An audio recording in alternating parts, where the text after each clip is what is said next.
Hello everyone, welcome back to the forge. Now we're going to take this Nicholson file right here. I had a friend of mine that gave me several of these, and we're going to forge it into a wakizashi. Wakizashis tend to have a blade length between 18 and 24 inches, so I think that we should be able to get that out of there with no problem. So the first thing we're going to do is jump on the broadback in there. We're going to grind all these teeth off on the sides and on the edge here, so we're not hammering in cold shuts everywhere. From what I understand, Nicholson files are pretty close to 1095, or they are 1095. So hopefully when we get this forged out, get it cleaned up and ready for heat treat, maybe we can get them on. So let's go ahead and get after it. Alright, I have a wore out 36 grit belt on here. This file is still hardened, so there is no reason to run a new belt trying to grind the edges and all that stuff off of it. So I keep an abundance of these on hand for the sole purpose of doing that. So let's get it ground off.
All right, and there's where we are so far.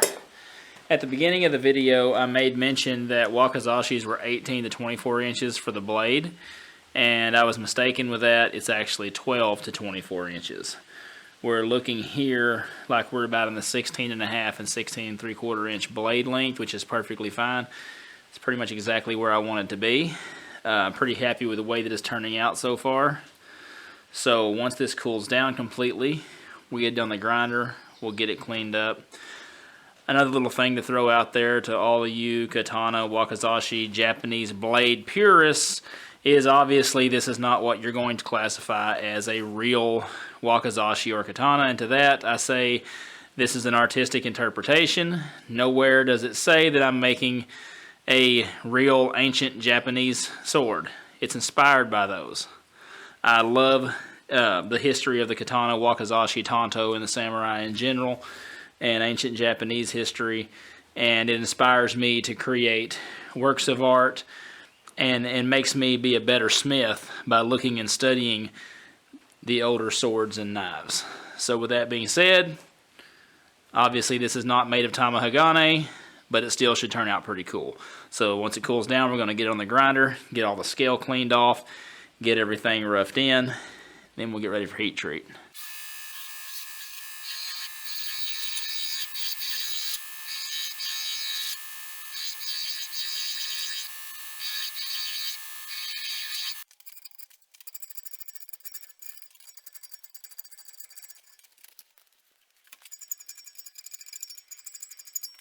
Alright, I've got our wakizashi clamped up in the vise.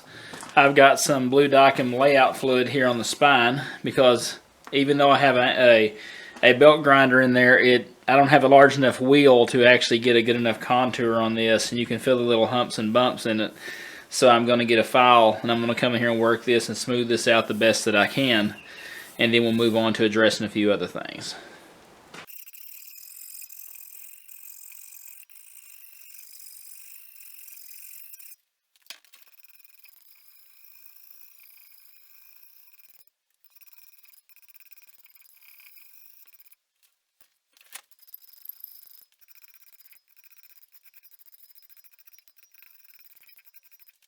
Alright, I got the curve filed in real good. Of course, there'll still be some cleanup after heat treat and everything we'll do to it.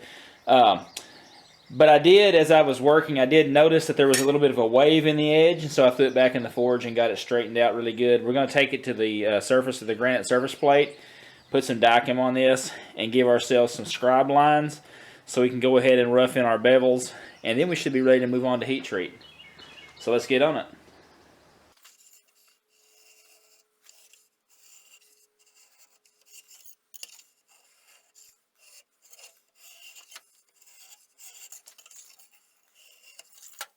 Alright, got everything cleaned up. I did thermal cycle this 3 times to help refine the grain structure. That is a very important step to remember in knife making to always do before heat treat. I have some furnace cement that I'm going to put on here, and hopefully we'll be able to get a hamon out of it. So let's get this clamped in and see what we can do.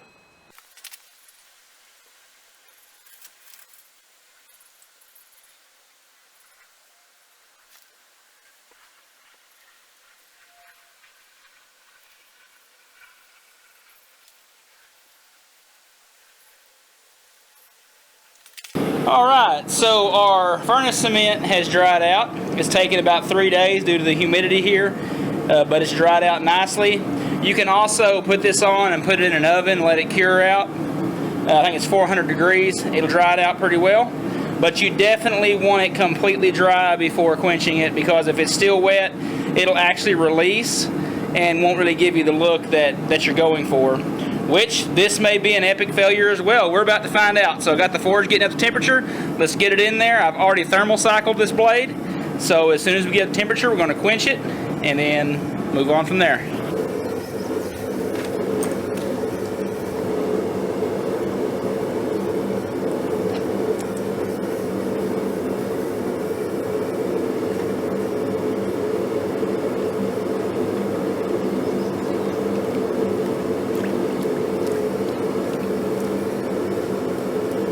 Alright, so our quench went well. We did take a little bit of a warp, which I was able to get out with shimming it during the second tempering cycle. So far, so good. I'm going to go in the grinding room, get this all cleaned up and finished up, and I'll catch you in a minute.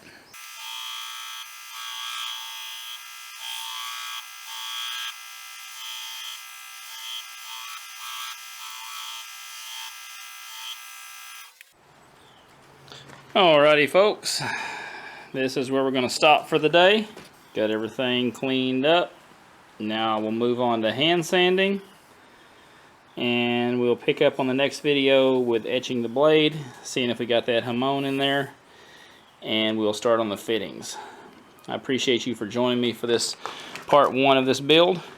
If you would, hit that subscribe button down below. Ring the notification bell as well to be notified of my newest content when it's posted. And I'll catch you on the next one. You all have a good one. Bye-bye.